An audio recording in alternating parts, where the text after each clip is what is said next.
Well, hey there, everybody, and welcome to Will's Workshop. Today, my workshop is my living room because it's gross outside and I can't really do anything about it. So, this is kind of going to be like one of those cooking shows where I was working on a Scabbard, and I still am. It's in the gluing process, but I just so happen to have another Scabbard that is farther along in the process, so I figured I'd get some work done on it instead. Now this Scabbard is for a sword, and I use the word sword very, very loosely, because the sword is this monstrosity that a friend of mine and I actually put together by taking apart one of those Toledo, Spain wall hangers and putting some Viking fittings on it. Or Viking-esque fittings, I should say. It's a sword in only the fact that it's made out of metal and vaguely sword-shaped. But we're making a scabbard for it anyway. This was going to be basically making it to give it away. That's the purpose of this one. So I've got the core for this one already cut out and shaped and ready to go. It's got a pretty nice fit for this, ugly hunk of metal or whatever. I'm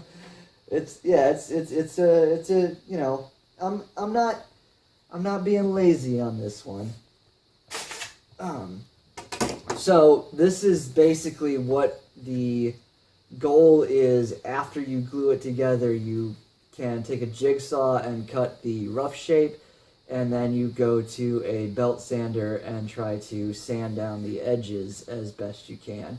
Now this one I did cut some corners a little bit with the shaping of it, so it's not as perfect as I would like it to be, but it's good enough for this particular project.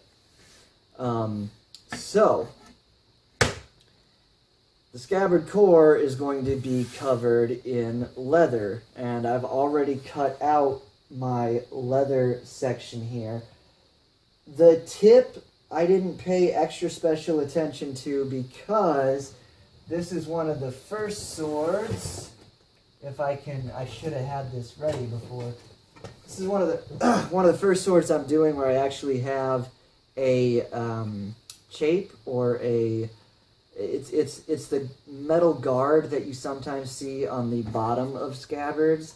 So the idea is this will slide right on there like that over some of the leather, and I don't have to worry too much about what the tip looks like because this is sliding on over the end of it. So that's cool.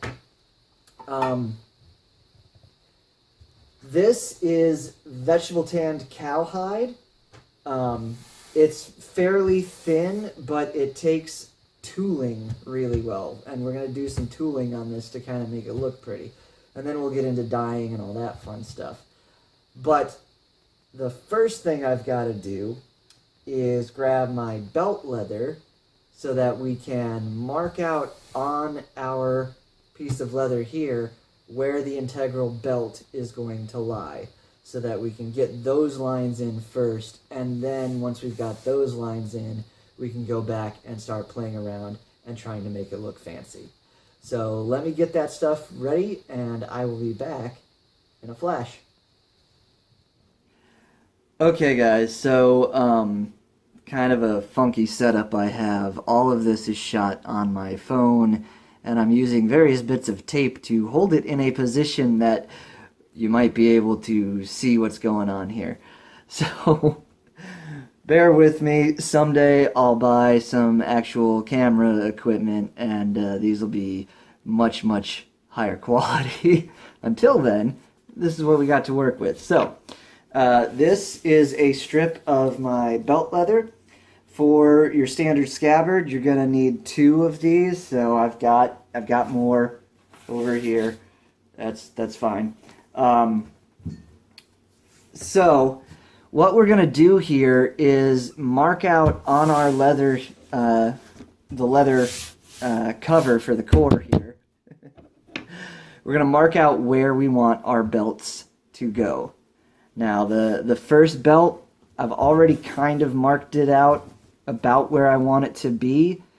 So all I'm going to do is I'm going to take this bit here, and I'm only going to draw the top line on this section, because this belt gets a little interesting, and we will get to that here in a little bit. But right now, I just want to make sure I've got my top line, and then we'll move on to cutting the top belt in the shape that we need it to be. So just a light brown colored pencil, using this because hopefully when we go and we dye over this leather, this light brown line will just be completely hidden by the leather dye. So I've got that line there. Awesome. So now what I want to do is move this down, and honestly, this is going to greatly affect the way that the sword sits on your hip when you're wearing it. If I took this second belt and put it halfway down the scabbard, when you wore it, the sword would sit, say, let's see, say this is you, right? And this is the sword. With the secondary belt down halfway down the scabbard, the sword is going to sit far more horizontally. If you move the second belt farther up the scabbard, the tip of the sword starts going down in more of an angle, and you want to get it to where it's a nice, comfortable angle. You don't want to be walking around with, a sword sticking out behind you, whacking into everything, but you also don't want it straight down at your side, because then you'll be kicking it and bumping into it all the time. It should be at just that nice, perfect angle to where you can draw it easily, it sits comfortably on your hip, and you're not going to be knocking it into things while you're walking. So the ideal spot to have that second belt, that I've found anyway, is you roughly take your scabbard and you break it into quarters, right? So we take this top line here, which I don't know if you can even see that on the camera or not, but we take this top line, and that's the beginning of our top quarter. We don't count what's above it, because this is the anchor point. What's above it is going to be the rain guard, and we're going to do a little bit of decoration right here on the throat of the scabbard. So this is the demarcation of our first anchor point, and then we basically divide the rest of this into quarters. And if you do that and you go about 1/4 of the length of the scabbard down from this top line, you'll find that gives you a really nice angle when you're actually wearing the belt. So that's what we're going to do. Now this bottom belt, where it wraps around the scabbard, it is going to be the full thickness of this belt leather that I've got. So for this section of the scabbard, I can, that's about 1/4 right there. I can go ahead and make both of my lines. Let me scoot this over. So I just do a line on the top and a line on the bottom. So that gives me where this second belt is going to fall on my scabbard. And that gives me some guidelines for the tooling work that I'm going to do. With my tooling equipment, I am going to make basically an indention in the leather right here that the belt is going to then sit down inside of. And that is going to help keep that belt where it needs to be on the scabbard, so it's not sliding up and down. There will be some tying and some sewing and some other cool little tricks that go along with it, but in this very first beginning stages, all I'm doing is putting in my 2 lines here and putting in 1 line up here for now. For this top, we're going to modify one of our pieces of belt leather, and then we'll make our other lines for this top section. Let me grab my tooling equipment, and I'll be back in a flash. Alright, so, tooling equipment. I've got a couple of these little tooling tools. You can see this one is basically just a beveled head that's a little bit wider. And it's got, gosh, can you see that? It's got a little bit of texture to it. That's really, I think, mostly just to help with gripping the leather. I've got another one here. This will be useful later on. It's, again, a beveled head, but it's much thinner. This is great for going around corners and doing, like if you have any rounded edges that you're going to be marking. But right now, these are just straight lines, so that should not be a problem. Now, just looking at this, yeah. So, water bottle. Great if you have a cat that's doing something you don't like it doing, but also great. Put it on the high mist mode, and you can just spray the leather nice and evenly, because you want the leather wet when you're doing this. That makes it supple and makes it take the tooling a lot easier. So now all I'm going to do is follow my line. Whoop. And there goes my camera. Oh, come on. You got to stay, buddy. You got to stay. Let's see. There we go. I'm just going to follow my line all the way down toward me as the camera continues to slip and fall. Oh man, so profesh. So very profesh. What about, yeah, there we go. Alright.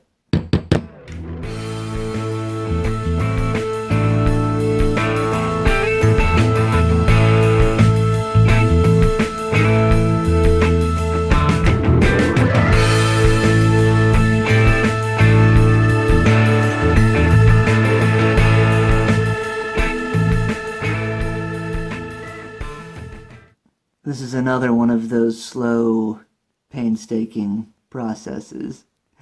I won't make you watch the whole thing. I'm gonna finish this up and then I'll show you what I've got when I'm done. Alright, back in a flash. Well guys, it's a good thing I'm not doing this on the other Scabbard right now. Not super happy with my tooling ability. It's been a while since I've worked on one of these guys. And, yeah, those lines are looking kind of rough. I think I may still be able to save it, but, that's, yeah. It's also a good thing that this is mostly going to be hidden behind this belt here. And I have created an indentation to where this doesn't want to slide up and down very easily. So, I guess that's good. But yeah, before I get to doing any serious tooling work on the rest of the Scabbard, I think I am just going to get some scrap leather and work on my technique a bit, kind of figure out what's going wrong here. So unfortunately, I think I'm gonna have to cut this video here. Things just are not going as planned, but that seems to be the theme for today. In all honesty, but no worries, no worries. Tomorrow is a new day. We'll hit the reset button, and everything will be hunky dory. Can't even set this camera up right. But look, guys, you know, sometimes when you're working on a project, things don't go the way you want them to. So you just gotta put it away for a bit. Do some practice outside of the project that you're working on, and then come back at it with a renewed spirit and ready to go. All that to say, I'm giving up for now. but only for now. We will be back. Again, guys, I've been Will. This has been Will's Workshop. If you enjoy the videos, definitely leave a like, subscribe, leave a comment on the channel. I love interacting, so hit me up. But yeah, until next time, you be excellent to each other, and we'll see you in the next episode. Bye, guys. Bye.